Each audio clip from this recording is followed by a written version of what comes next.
All right, I'm gonna perform an upgrade on my my Ram 2018 3500 dually with a Cummins 6.7 in it. It's got everything on it. It's got the full EGR, all the small stuff on it. So it's all intact. I got 4,500 miles on it.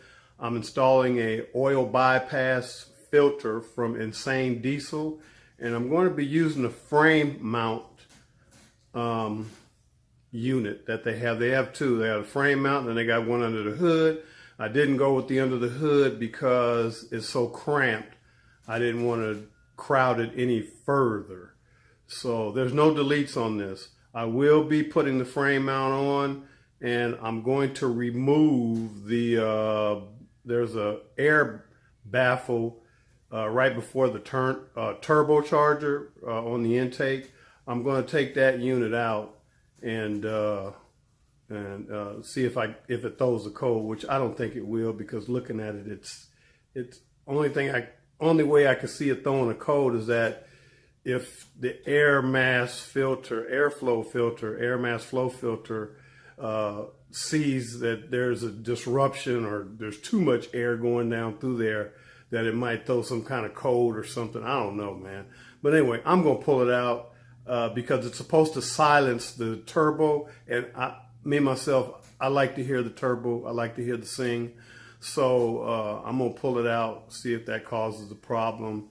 I'm going to show you what I did and how I installed it to the frame. One thing I'd like to note is that when you change the oil filter, which I'm going to a different type of oil filter, but that bad boy hadn't come in the mail yet, which I'm switching to a royal purple oil filter because I did like the reviews on it versus the AmSoil, but I understand they're manufactured by the same company with just little variations in technology. But I did go with it at 25 microns versus AmSoil at 20 microns. But I liked some of the other stuff that was in the filter, so I went with the 25 microns. Also working with the 1 micron bypass, I think I'll achieve my goal.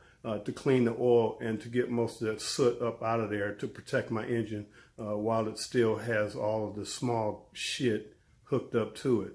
I don't want to do a delete on everything because I don't want to put that warranty in my back pocket. I want to hold on to the warranty a little longer and see what happens.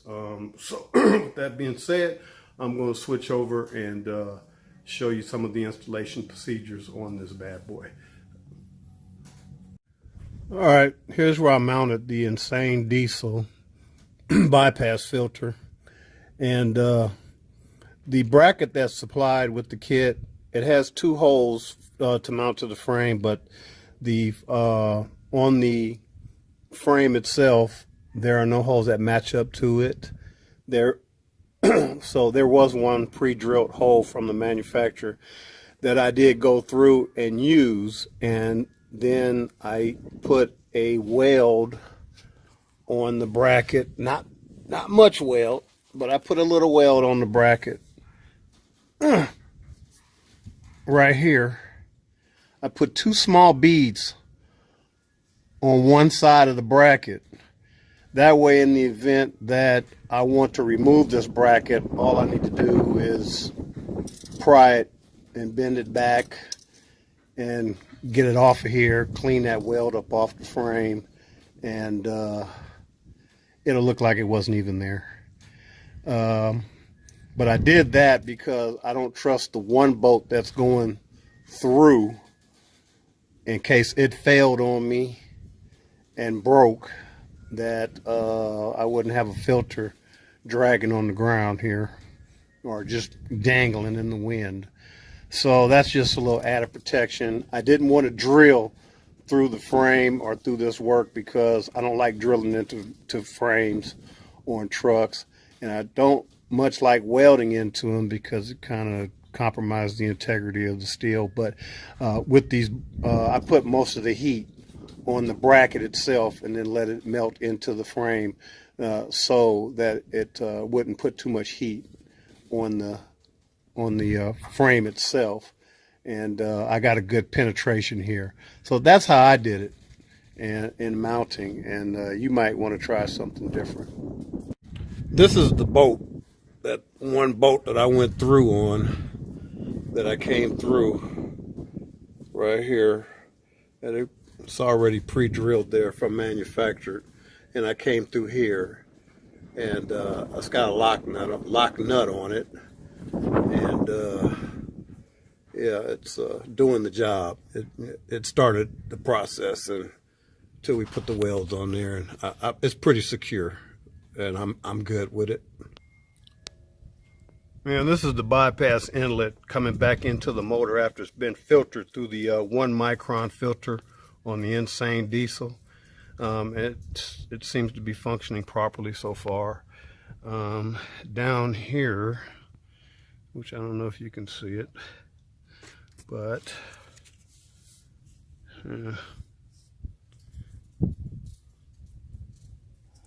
there it is right there. That's the oil filter, and that's the high pressure oil filter, manufacturer style. God dang, I got much light. There it goes. Down in there, and she's good. She's not leaking. Everything's beautiful. You do got to pull this bad boy off, this bad boy off, and I also took the all of this assembly out, which was very simple. Pull it out, unplug the airflow sensors, and don't forget to plug them bad boys back in, or it'll throw a code on you.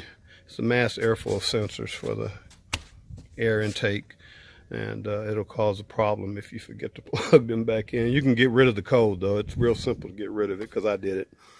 But anyway, and also I took that baffle out, which is located down here before it gets to the turbo, and that baffle excuse me, is a quieter for the turbo, so I've been told.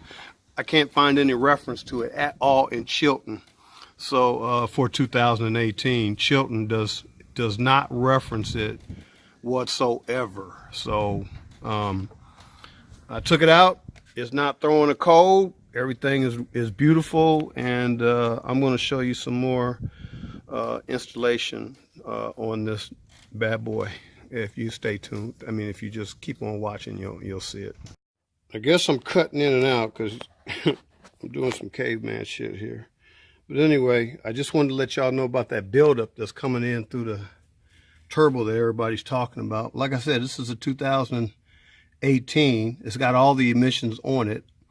This is my first upgrade with the InsaneDiesel bypass, oil bypass filter at 1 micron, and we're going to see how that cleans the oil up. And I'm going to change over with another Mopar filter because my other filter hasn't come in, the royal purple, which I wanted to use. But I'm going to use another Mopar oil filter with the 1 micron InsaneDiesel filter, and see if that cleans it up and keeps the oil a little cleaner than it has been. And I'm going to be running the Valvoline 540 full synthetic premium blue.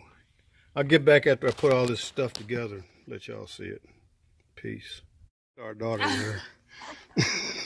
she likes to hang out when I'm doing stuff. Anyhow, all right, so we got everything put together now. That's the output on the high output filter going back to the InsaneDiesel 1 micron filter. And it was very simple installation, very simple installation. I put a rag down in there on that turbo inlet because we didn't want to drop nothing down in there. That wouldn't be cool, you know. It would mess everything up. So, about to put everything back together, minus one thing we're not going to put back, and we're going to see if it throws a code. I don't think it will. We're not putting this old dooley-ooly back in, this baffle. I don't see any air restriction. Oh shit, this camera shit. I gotta get a real camera for this. Anyway, I don't see any restriction on this at all. So I'm not gonna put it back in and see what happens. I don't think it'll throw a code or anything. So we're gonna put that back in there. Put everything back together. And after I put everything back together, I will hit you guys back. let you know if I got any leaks, and then from there, we'll take it from there. Peace. All right, I just finished the install of the Extreme InsaneDiesel Extreme filter, 1 micron chassis mount. Changed the oil filter and the oil. I put in that premium blue, and I took out that damn this baffle. It's supposed to quiet the turbo, and I'm gonna see if it's gonna throw a code.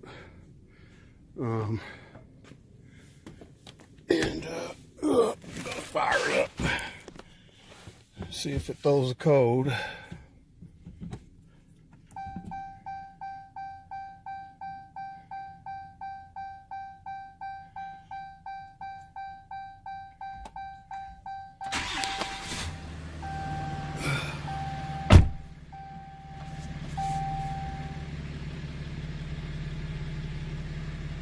Yeah, everything looks good.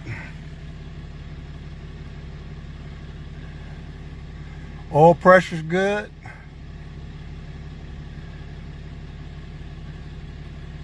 Didn't throw a code.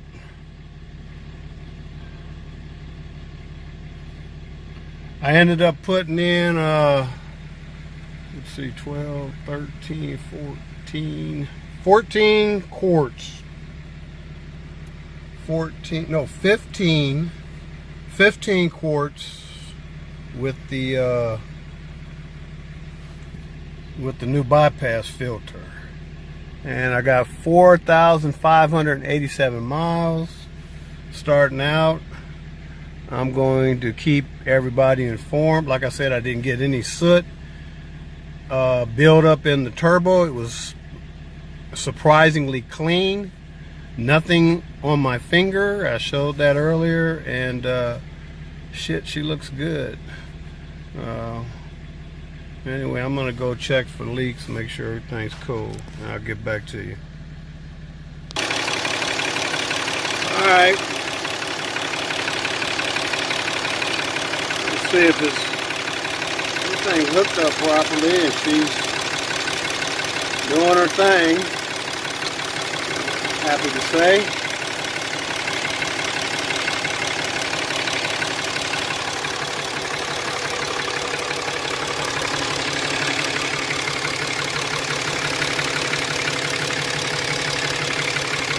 Still got all the emissions, like I said.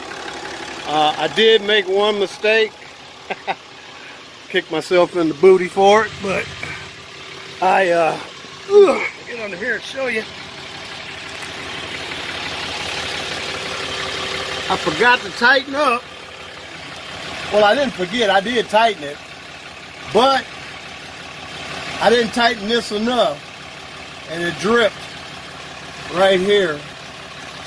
And I got a small puddle on the ground, which I got a clean driveway, and I don't stand no oil on the ground. So anyway, I gotta get that cleaned up pretty good, but she's not leaking anymore. In conclusion to the InsaneDiesel install on this video, everything went smooth, very simple installation. It was a no-brainer. It took me probably, honestly, probably about an hour to do everything, you know, run all the lines and take all that stuff apart. Hour and a half, I'll say hour and a half, put everything back together and all of that. So, like I said, fairly easy installation. What I leave out? Oh, I did show in the video where I pulled the air intake off, and where there was no soot build up from the CCV, but it didn't make it to the video for some reason. I don't know why, but anyway, I did run my finger through the turbo and in there where the exhaust gases are going back in to be burnt, and I had zero soot. There was nothing that came out on my finger. So at this point, it's still clean. I'm gonna keep you guys updated on that part of it. My next upgrade is going to be the fuel system. I'm going to add another filter and add a cat filter. to that to protect my injectors. Right now I'm running just the stock setup, but at each fill up I'm actually using a fuel additive to protect the injectors as well, which I do recommend that you always use a fuel additive to protect your injectors. Research and see which one works the best for you. And also, oil filter. When you change that daggone oil filter, there's only one way to get that sucker out that I could find out, and that Ram says is the way they do it. So that's what I did. And you have to access it through the right front wheel. The book tells you to take the wheel off and to access it, but I did leave the wheel on. And invest in the filter plug. So when you drop the filter, you could screw that plug in, and that plug will allow you not to spill any oil on the driveway, because the only way you're going to get that sucker out of there is you have to turn it sideways and pull it through, which means oil is going to leak. So make that investment. They're not that expensive. That's my next investment. And also the filter, you could use one of these Dilios like this. I ended up using this type, but I didn't have one like this. It has the insert, it goes on the bottom, and it has this gription that would grip the gription. That's my word. It has this gripper that grips the bottom of the filter, and then you can put a long handle on it and turn it, which would make it a lot easier to access it underneath the Cummins in the Ram, rather than using the slip-on wrench, which I did use, which was quite difficult, but it's doable. So just, for your information, just shoot, man, a couple more investments and tools, and you'll be happy with that. With that being said, I'm signing off on this, and I'll let you know about my next upgrade. Thanks a lot. Appreciate y'all.